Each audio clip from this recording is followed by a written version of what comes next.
Oh, hello mga kaibon. So ito, puro silver palo po yan, saka silver stick palo.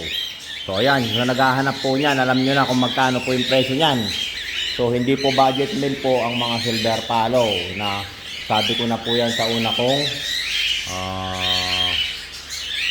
vlog. So ayan mga kaibon, oh, ayan, silver palo pastel 5. Ayan, silver palo na pastel, ayan. Hen po yan, parehas. So meron po dyan mga double factor na palo.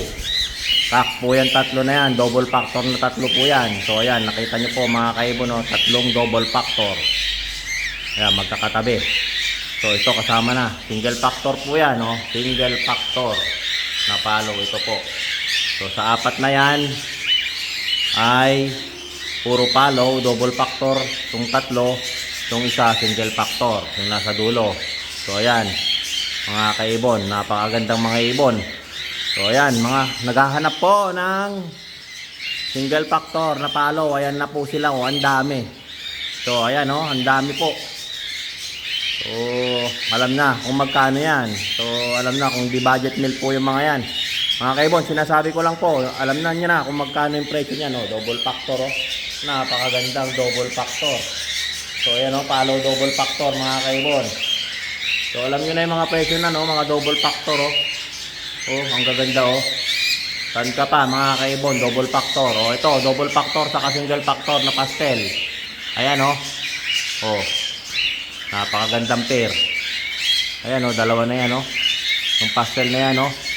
Single factor, ayan, single factor, double factor na pastel. So ayan, makita nyo naman kaibahan, mas light ang double factor, mas dark yung single factor. Ayan po yan. So ayan, oh, oh, pastel na double factor saka isang white face na double factor din. Ayan, oh. Oh, ayan, oh, napakaganda nila. So ayan, meron din dyan ito, double factor din yan, oh, na hen. Ayan, oh, parang pastel lutino lang, pero nakita mo yung dark edge marking niya. Ayan po, oh. So ayan, oh, ganyan din dyan. Ito rin, oh. Ayan, oh, ayaw magpakita. Puro red eye po yan. May palo dyan na silver palo. Tapos may palo dyan na silver line. So ito mga kaibon, oh, palo na pastel, silver line. Baka mayroon kayong emerald dyan na kak, na suppose yellow. Palit tayo nito, oh. Piyesang-piyesa po yan. Tignan nyo naman po yung crest niya. Napakaganda. So, ayan, kung meron kayong suppose yellow na emerald kak, 6 pot. Oh, ayan, oh, suppose yellow.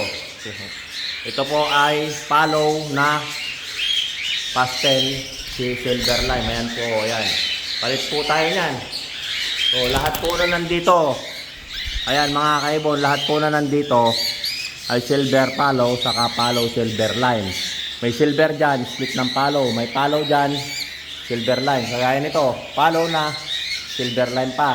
So ayan mga kaibon, ayan yung white face na to. Ayan, yung white face na yan. Kita na yan, white face. So ayan, hen po yan. So yung tatlo na yan, hen po. Yung dalawang double factor, kak. Ayan din, kak. So ayan, oh, mga double factor. Ayan, to double factor to, hen yan. Ayun, single factor na split ng palo. So ayan naman, nasa baba, white face pearl, hen 5. Split ng palo din yan, single factor. So ayan, yung nakabitin, single factor na pastel, hen. Yung nakabitin yan na pearl na pastel, hen po yan. Silver palo din po yan, nakita nyo yung dark edge marking nya. So ayan, pinapakita ko na po lahat yung mga klase niyan. Itong mga white face gray, itong pastel na to, split ng palo, silver line. So hen po yan. Ito po, white face, split ng palo, silver line, hen din yan. So ang dapat niyang ka-pair niyan, yung mga gray na yan, mga double factor. So ayan, double factor. Ayan, mga matured na po lahat to. Ang pinaka bata po dito ay 9 months. So ayan mga kaibon, ready to breed na po lahat to. Ayan, oh. Oh, dark form na single factor. Ito light form. Oh, split ng palo. Ito dark form demo, split ng palo, single factor. Oh, single factor na split ng palo. Ayun din, single factor na split ng palo. So walang panapon lahat dyan mga kaibon. Oh, ito pastel palo, silver line, kak. O, palit tayo ng emerald na spot na yellow. Suppose yellow. Ayan, kak din, dapat. O, ayan ha, mga kaibon. Sa naghahanap ng mga single factor na palaw, nandito, ang dami nila. PM na lang po. Maraming salamat.